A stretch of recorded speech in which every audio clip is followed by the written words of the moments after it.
Another day at the shop. Finna show y'all guys, make a quick video on how to adjust valves on a hydraulic flat tappet cam. So what we got here today is a small block Chevy. It is a 421 with a hydraulic flat tappet camshaft. And I'm about to adjust the valves on it. So I got all the push rods in, I got the rockers on.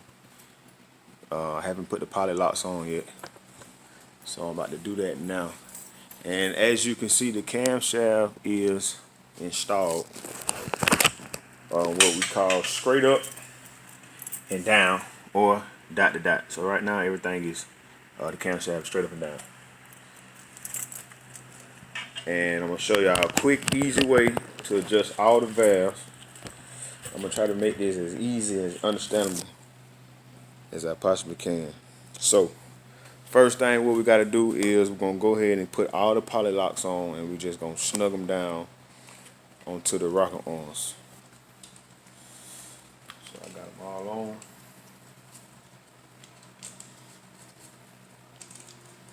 Now what you do by hand, you just go ahead.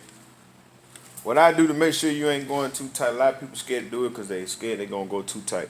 Just lift the rocker up, hold it with your index finger and your thumb, turn the nut all the way down till the rocker just touches the tip of the valve. Then you stop. Then you go to the next one. So you repeat this process on all 16 until all of them have just touched the tip of the valve. Right, so we got them all snug down on both sides. And I like to keep the intake off. That way I can look down inside of the push rod plunger to make sure that once it starts to put preload on the push rod, I know I'm not over tightening the valve. So we still dot to dot or straight up and down, either or. So what you want to do is you want to turn the engine about a quarter of a turn and stop. Alright, then you come back up to your valves.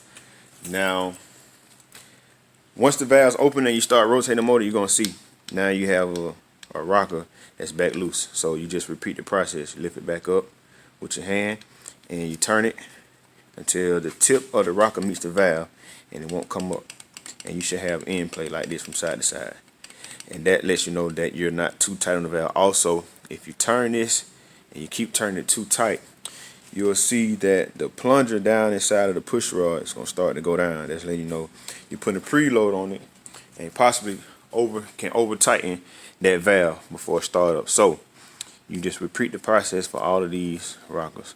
As you can see, okay, there we go. So this one here, I snug this one back up.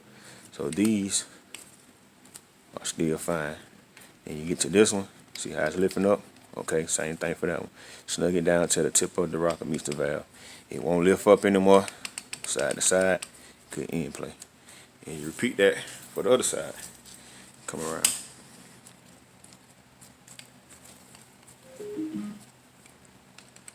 Okay, little play here, lift up, nothing. Alright, then once you do that, you come back down to your crankshaft where your socket is, give it another quarter of a turn, and you stop. Alright, then you repeat this process all the way until your timing marks, which is this one and this one, should be at 6 o'clock and 12 o'clock. So you rotate the engine one full revolution. This timing mark will be back right here, but this timing mark will be up here. So it'll be 6 and 12 o'clock, and that'll have you at top dead center on the compression stroke. So we got them all done. They're all snug down. As you can see, like I said, the timing marks now are 6 o'clock and 12 o'clock. Alright, and that's top dead center on the compression stroke. So now what we're going to do is the fun part. We're going to tighten down the poly lock. And if you just got regular, hand household tools like I do, all you need is a regular wrench, depending on your poly lock. It's either going to be 5/8 or 9/16. In this case, it's 5/8, and just a regular Allen key socket set will work just fine. So what you do is, now that you got this side to side end play, and like I said, when you look at the tip of the when the rocker's on the tip of the valve, you can't lift it up. What you do is place your wrench, take an Allen key, Put it on the adjuster screw. You screw it all the way down until it stops. Okay, then once it stops, you hold one hand with your wrench to keep the poly lock from turning. And you take your other hand and you tighten down the adjuster screw and get it as tight as possible. All right, so now the adjuster screw is tight. So then once it's tight, what you do now is you go back and you take your wrench and you give it a quarter of a turn. Like that, maybe an eighth of a turn, but it should be tight. Once it's tight, you should still have your end play side to side, and that's how you adjust the poly lock.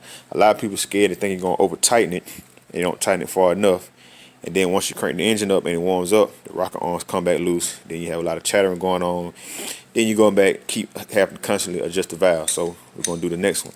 All you do is put your wrench on the poly lock,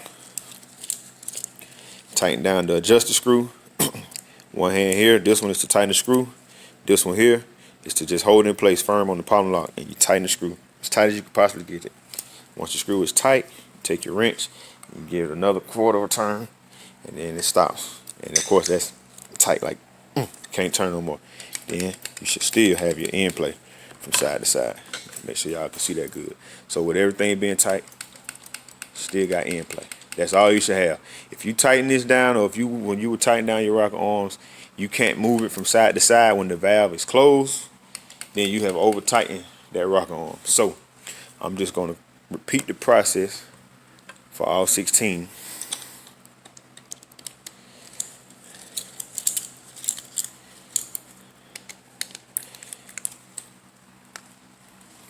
And you will have fully adjusted the valves. Now the reason this one here is tight and not moving is because the valve is starting to open, so this is on the load. So you're not going to be able to move this from side to side. If you can see, if you don't, a lot of y'all don't understand. Let's see, both of these valves are closed. All these are closed. All right, so if you come around to this side and you look at this one, this valve right here, number 3 on the intake side is starting to close. So this valve, try to move it, it's tight. It's not gonna move. But this valve is closed, and the one next to it is closed, so it's gonna move. And that should be all you have. So I hope this video really helped a lot of y'all, especially for the DIY guys that's at home trying to set your rockers. I know a lot of y'all like to crank it up and just let the car run and then adjust them as you go. I started out that way, that's fine, but once you use this method right here, it just makes it so much easier and simple to do. So I'm gonna go ahead and finish just these, put the intake on, and then I'm gonna set the distributor. I'm gonna pour oil in it and prime it. And once you do it this way, when you put the engine in the car, set your distributor. Once you get ready to crank it up, you're not gonna have to do any more priming. Once you fire it, it's gonna crank right up and the valves will be adjusted, so you won't have to worry about having to pull no valve covers and go back and readjust any valve. So I hope this video was very helpful to y'all. Y'all like, comment, and subscribe. Let me know if there's any other things out there I can help y'all with. And let me know what I can do to make these videos better to help you understand how to put them together.